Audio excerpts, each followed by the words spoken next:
While the Met is known for its spectacle, we should have a conversation about it. Socialism today means wearing a tax the rich dress. When Aurora and I were first kind of partnered, we really started having a conversation about what it means to be working class women of color at the Met. And we said, we can't just play along, but we need to break the fourth wall and challenge some of the institutions. And while the Met is known for its spectacle, we should have a conversation about it. This is all the richest, most elite people in the world at this thing, and tax the rich AOC, the phoniest of the phony right there. The absolute bottom of society right there, front and center. Well, isn't this rich? New York Congresswoman Alexandria Ocasio-Cortez attended the Met Gala last night wearing a tax the rich dress. She is a walking joke. The most embarrassing thing you'll see all day. By wearing that dress that says tax the rich, yeah, she gets to go to the event, but still she gets to play the other side and be like, no, I was going to make a statement. No, you weren't. Right. You were going to schmooze, you were going to have cocktails, and you wanted to be seen and photographed. And all she cares about is status and being wealthy and being famous. That's all she wants. AOC wearing a tax the rich dress to the Metropolitan Gala, surrounded by the rich, just gives you a sense of this in-your-face willingness to change the rules.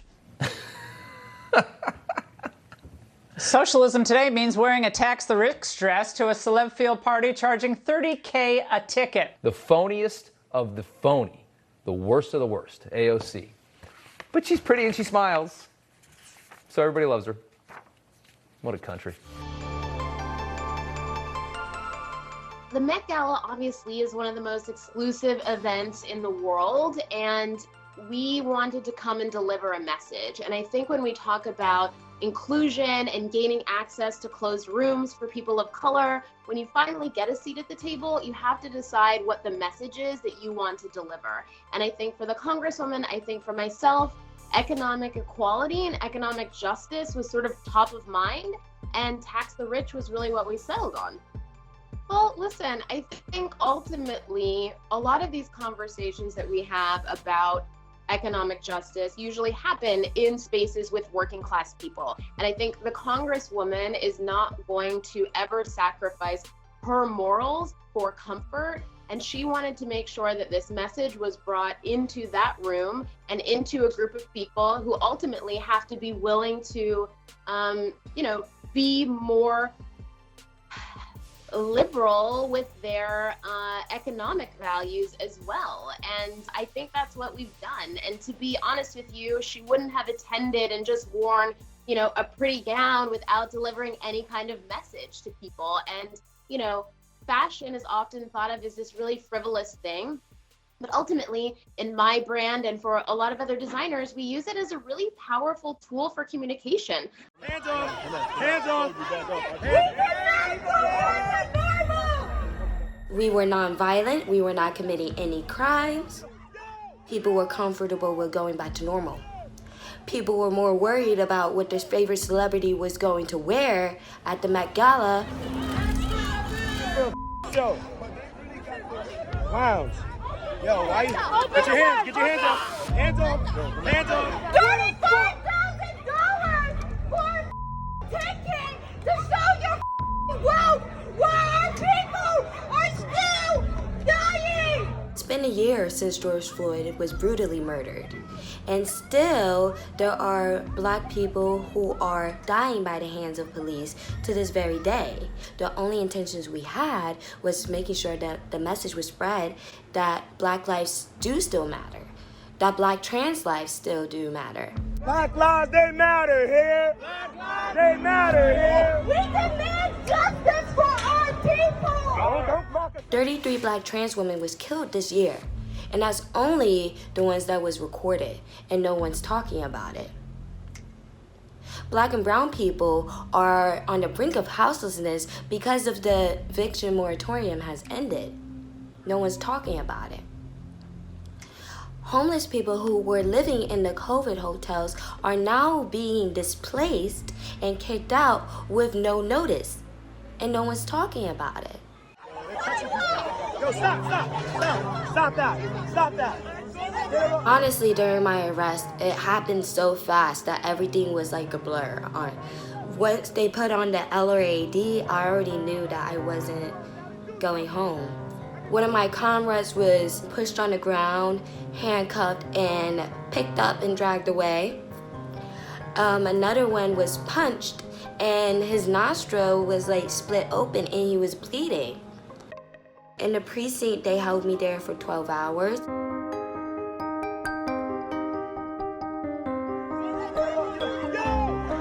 Everybody knows what's going on in our communities. They choose to just ignore it. If you have the privilege to actually not only donate, but to actually organize, then what are you doing? What is keeping you from actually helping our communities? Speak on it. Continue to do it. Wearing a peg the patriarchy, tax the rich, doesn't do anything for us. It's gonna take a lot of sacrifices, but we're all willing to take those. Let us unite, let us stand up together, let us fight. We cannot go back to normal! Where was our rage last year? And I think about just in the last, few days, and the former president put out saying this election was rigged. Democracy is not a football. You don't throw it around. It's more like a, antique vase. You can drop it and smash it in a million different pieces. And that's what we're capable of doing if we don't stand up to meet the moment and push back. I said this many, many times on the campaign trail. We may have defeated Trump, but Trumpism is not dead in this country. The big lie, the January 6th insurrection, all the voting suppression efforts that are happening all across this country, what's happening, the assault on fundamental rights, constitutionally protected rights of women and girls. It's a remarkable moment in our nation's history. But I'm reminded of something, a few decades ago, someone told me when describing a difficult and challenging moment, said, the world is too small, our time is too short, and our wisdom is too limited to win fleeting victories at other people's expenses. And he went on to say, we must all triumph together. It appears we are enjoying an overwhelmingly no vote tonight here in the state of California. But no is not the only thing that was expressed tonight. I want to focus on what we said yes to as a state. We said yes to science. We said yes to vaccines. We said yes to ending this pandemic. We said yes to people's right to vote without fear of fake fraud or voter suppression. We said yes to women's fundamental constitutional right to decide for herself what she does with her body, her fate and future. We said yes to diversity. We said yes to inclusion. We said yes to pluralism. We said yes to all those things that we hold dear as Californians, and I would argue as Americans: economic justice, social justice, racial justice, environmental justice, our values where California has made so much progress. All of those things were on the ballot this evening. And so I'm humbled and grateful to the millions and millions of Californians that exercised their fundamental right to vote and express themselves so overwhelmingly by rejecting the division, by rejecting the cynicism, by rejecting so much of the negativity that's defined our politics in this country over the course of so many years. I just think of our kids watching all of this. Nightly news, day in and day out. And I just wonder, I've got 4 young kids. Oldest about to turn 12 this weekend. And what they're growing up to. In a world where we're so divided, these kids increasingly fearful, isolated, disconnected, and we're teaching them that. And it doesn't have to be that way. I think we owe our kids a deeper sense of respect, and all of us as adults a responsibility to disregard this false separateness. We're so much more in common as a state and a nation that we give ourselves credit for. People are going to read about that vaccine causing orchitis or swollen testicles. That's not a thing. That's not something to worry about.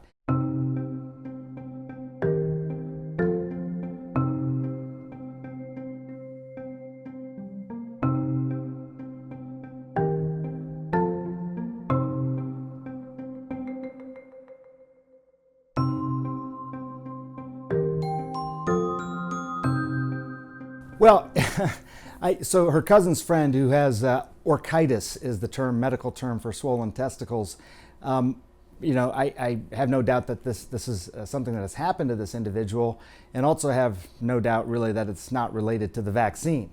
I mean, that's the thing, is you get a lot of people out there who have these you know, you got 32% of the country of Trinidad vaccinated. You're going to have people who have concomitant issues with the vaccine that have nothing to do with the vaccine. So I don't think that that's a problem. People are going to read about that vaccine causing orchitis or swollen testicles. That's not a thing. That's not something to worry about. Now, in terms of being impotent or, you know, fertility issues, that has been a misconception almost since the vaccines rolled out. There's all sorts of different, you know, reasons why that became a misconception, but there are plenty of studies. Nicki Minaj says she wants to do her research. There's plenty of research out there. The Journal of the American Medical Association looked specifically at fertility issues and didn't find fertility issues. You have nearly 200 million people now who've received the shots in the United States, billions of people around the world. This is not an issue. So, you know, I appreciate her wanting to do the research. It's out there. I wish her cousin's friend well, but that's not related to the vaccine. It may be related to another type of infection that could have been prevented by a vaccine, but not the COVID-19 vaccine.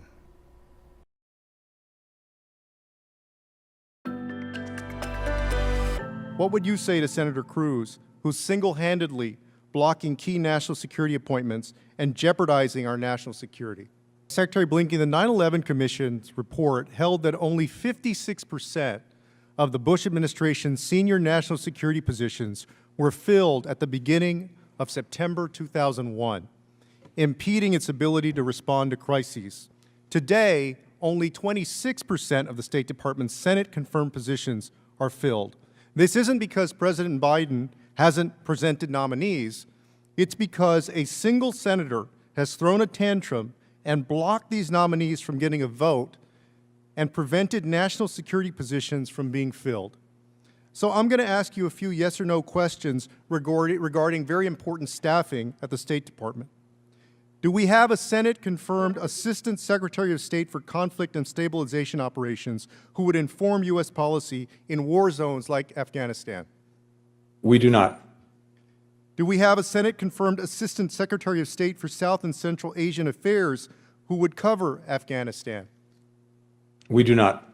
Do we have a Senate-confirmed Assistant Secretary of State for East Asia and Pacific Affairs who would guide U.S. policy towards China, a country deeply involved in South Asia? We do not. For African affairs? We do not. European and Eurasian affairs? We do not. Western Hemisphere affairs? We do not. International organization affairs, international narcotics and law enforcement affairs, and educational and cultural affairs? We do not. For each of these positions, President Biden has nominated a candidate. The candidate has testified in front of the Senate Foreign Relations Committee, been vetted and recommended by that committee for a vote, only to be delayed by a hold by Senator Ted Cruz of my home state of Texas. This has delayed many other positions as well, and is denying you the team you need to advance our nation's interest abroad and protect our own national security. Despite this, the State Department rose to the occasion. Over 120,000 people were successfully evacuated from Afghanistan in a short period of time in one of the biggest humanitarian operations the United States has ever seen. But the work continues, and having Senate-confirmed people in these positions will be critical as we marshal our allies for what comes next in Afghanistan. And I want to ask you, Mr. Secretary, as you've done this very hard work and your people at the department are stretched thin because the Senate has not confirmed these nominees, what would you say to Senator Cruz, who's single-handedly blocking key national security appointments and jeopardizing our national security? Look, I would just simply ask the senator and ask the Senate to move forward in confirming our nominees, virtually all of whom went through the Senate Foreign Relations Committee and were sent to the floor, and that's where they now lie. And to your point, we need all these people. We need them to do the business of the United States. We need them to advance the interests of the United States, especially at this critical time. So I hope very much that we can work through this very, very quickly. And I would hope that the Senate can get our nominees confirmed.